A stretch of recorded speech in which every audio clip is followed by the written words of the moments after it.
Kamaráti, sme v LFR Gates of Hell a dáme si týchto troch gorod, Hardjatan a vy ste sa tu sešli. Výborné, chcem to pravda.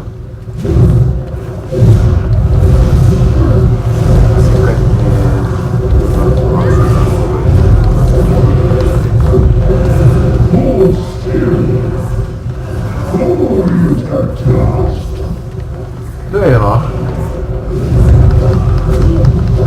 Tu vystojte na šipke, nebo agazí, to je vás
poznáte, keď niekto nám to hovorí, že to je ľahké.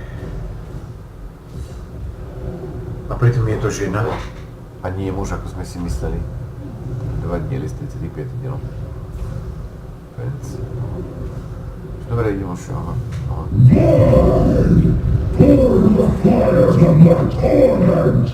Čo je? Čo?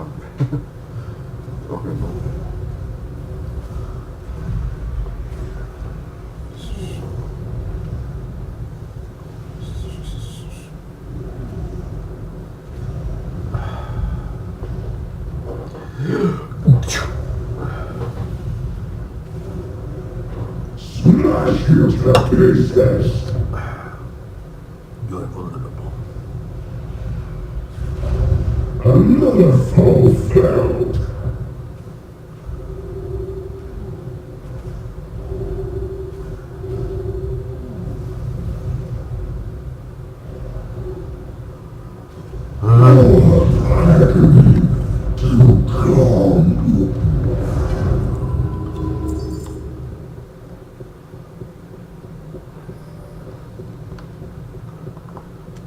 No a to jak... The echo of the guardian angling appears.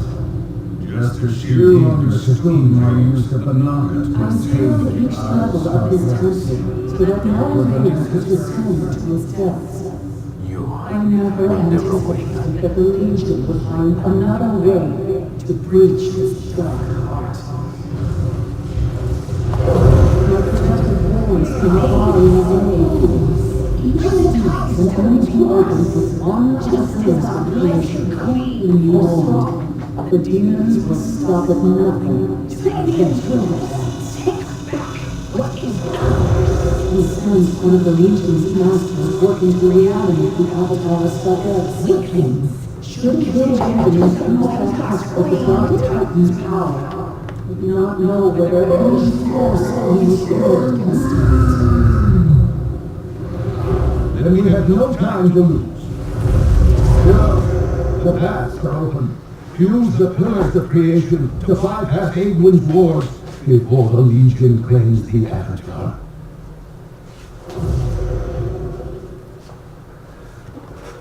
Why would they do?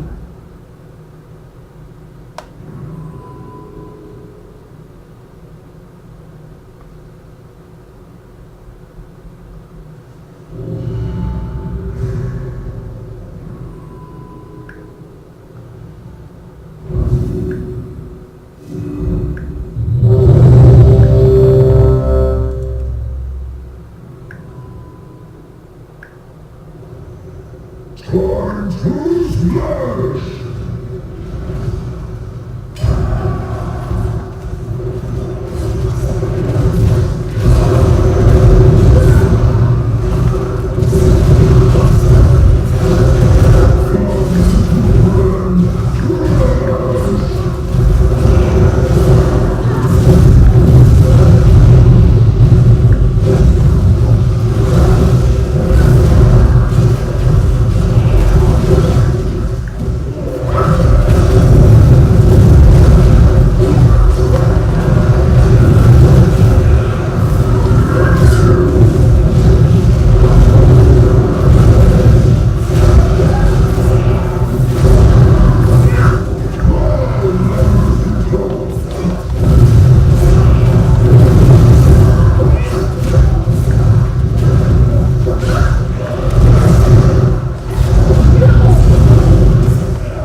traps and poison bait is sewed around in it. Some of the third-floor chambermaids say they've heard rustling noises. I don't believe it, not for a moment. But there mustn't even be that 1 in 100 chance that a single rat inhabits the Overlook Hotel. Jack, who suspected that every hotel in the world had a rat or two, held his tongue. Of course, you wouldn't allow your son up in the attic under any circumstances. No, Jack said, and flashed the big PR smile again. Humiliating situation. Did this officious little prick actually think he would allow his son to goof around in a rat trap attic full of junk furniture and God knew what else? Owen whisked away the attic floor plan and put it on the bottom of the pile. The Overlook has 110 guest quarters, he said in a scholarly voice. 30 of them, all suites, are here on the 3rd floor. 10 in the West Wing, including the presidential suite. 10 in the center. 10 more in the East Wing. All of them command magnificent views. Could you at least spare the sales talk? He kept quiet. He needed the job. Pullman put the 3rd floor on the bottom of the pile. 40 rooms. 30 doubles and 10 singles. And on the 1st floor, 20 of each. Plus 3 linen closets on each floor, and a storeroom which is at the extreme east end of the hotel on the 2nd floor, and the extreme west end on the 1st. Questions? Jack shook his head. Ullman whisked the 2nd and 1st floors away. Now, lobby level. Here in the center is the registration desk. Behind it are the offices. The lobby runs for 80 feet in either direction from the desk. Over here in the West Wing is the Overlook dining room and the Colorado Lounge. The banquet and ballroom facility is in the East Wing. Questions? Only about the basement, Jack said. For the winter caretaker, that's the most important level of all. Where the action is, so to speak. Watson will show you all that. The basement floor plan is on the boiler room wall. He frowned impressively, perhaps to show that as manager, he did not concern himself with such mundane aspects of the Overlook's operation as the boiler and the plumbing. To sa stotočne s tým návodom, že všetko, čo ich opisujem. A to znamená, že ono už majú feeling, už chodia, ale že nevieme kto.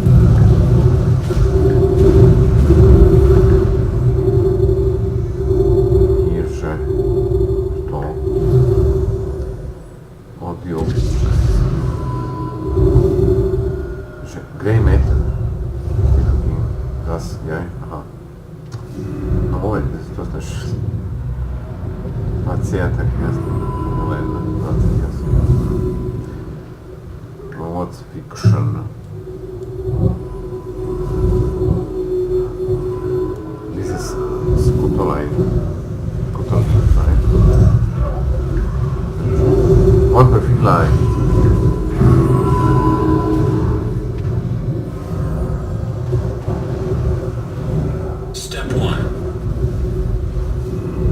Chapter 2.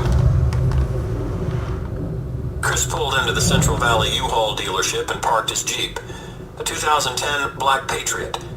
He slipped on a ball cap, got out of the car, and looked around. There were no other customers, which was why he'd come mid-morning on a drizzly Wednesday. He didn't want any witnesses. The U-Haul office was an orange and brown corrugated cube with a glass storefront, and 2 security cameras on its roofline aimed at the front door and the parking lot, mounted high enough that Chris's face would be hidden by the brim of his ball cap. The dealership was smaller than the Ryder and Penske dealerships, but it had a storage facility out back, and the units were temperature and humidity controlled, making them the perfect place to store ammonium nitrate fertilizer, which was the main component of homemade IEDs, or improvised explosive devices, like an ANFO bomb.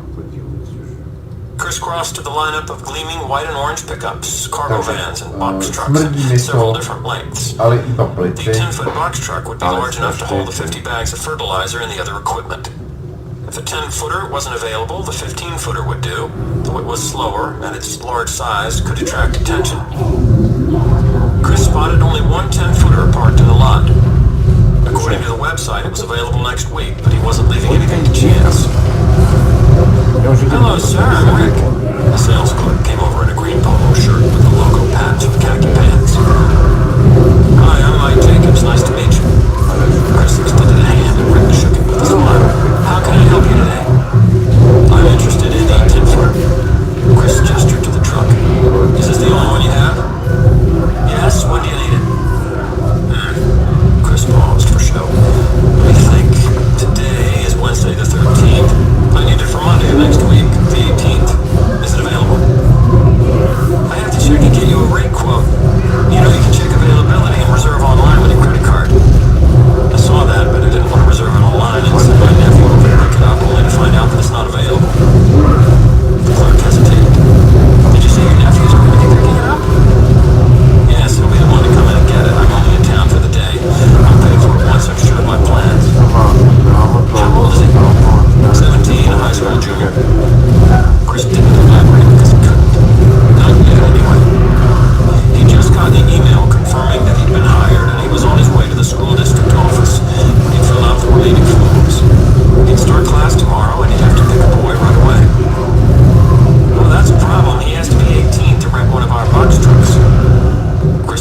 trucks sitting around to sell or rent, and all the locals use them when we don't have availability. I doubt he'd be picky about renting it to a 17-year-old. Most of those farm kids have been driving since they were 13. Good to know, Chris said, reading it. Where's the shop? Intersection of Brookfield and Glen Cross, just out of town. The clerk smiled wryly. It doesn't have a sign, but you can't miss it. 15 minutes later, Chris was driving down Brookfield Road, understanding what the clerk had meant by not being able to miss Zeke's. The intersection of Brookfield and Glen Cross was in the middle of a soybean field. And on one corner was an ancient cinder-block garage surrounded by old trucks, rusted tractors, and used farm equipment next to precarious stacks of old tires, bicycles, and random kitchen appliances. Chris turned into the grimy asphalt lot and parked in front of the garage. He got out of the car, keeping his ball cap on, though there were no security cameras. No one else was around, and the only sound was tuneless singing coming from No, mañana was mío. Zeke? Chris called out, entering the garage where a grizzled octogenarian in greasy overalls.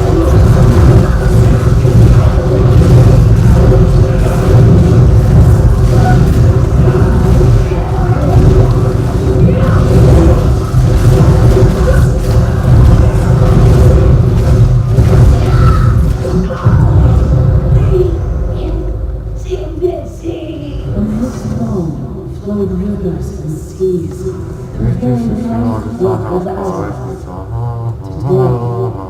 It washes clean the darkness that scars our world. Okay.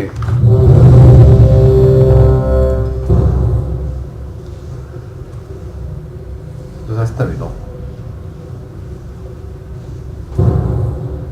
Step 1. Aha, už to dobré. Children's Cavern of Secrets. Let's have it. Trini. Part 1.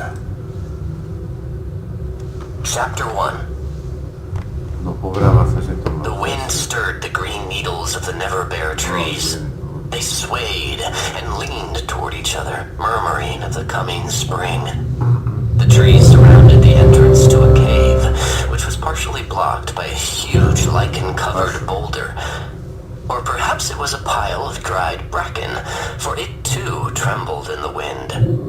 Then the pile began to stretch and shift, taking on a more distinct shape. A shaggy head, an enormous torso.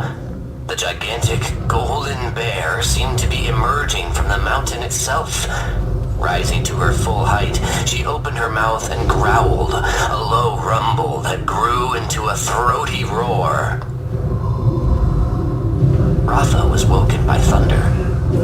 Odd upon strange. A thunderstorm at this time of year. He rubbed his eyes and saw Kuma sitting up on her pallet. That's her! She's awake! Kuma exclaimed in delight and jumped to her feet. As Rafa followed her out of the shelter, he marveled at the thought of a bear so big that he'd mistaken her growl for thunder. They stopped just short of the mouth of the cave. The bear stood on her hind legs, half again as tall as a man, and sniffed the air for several seconds. Back down on all fours, she shook herself so hard that fur flew like snow, then retreated a few steps deeper into the cave. Rafa could see joy and relief on Kuma's face. It was one thing to know that bears hibernate. It was quite another for Kuma to have seen her beloved Rue breathing so infrequently for these many weeks that it almost seemed as if she had forgotten how. Moments of joy had been all but absent for Rafa's little group that winter. Months earlier, they had fled Gildan and escaped to the desolate wilderness of the Southern Mountains. There, they had spent the daylight hours focused entirely on two activities: keeping warm and finding food. The work was too hard, the wind too cold, the snow too deep. There was never enough to eat. 2 days ago, the wind had changed. Its knife-edged sharpness had dulled, then softened.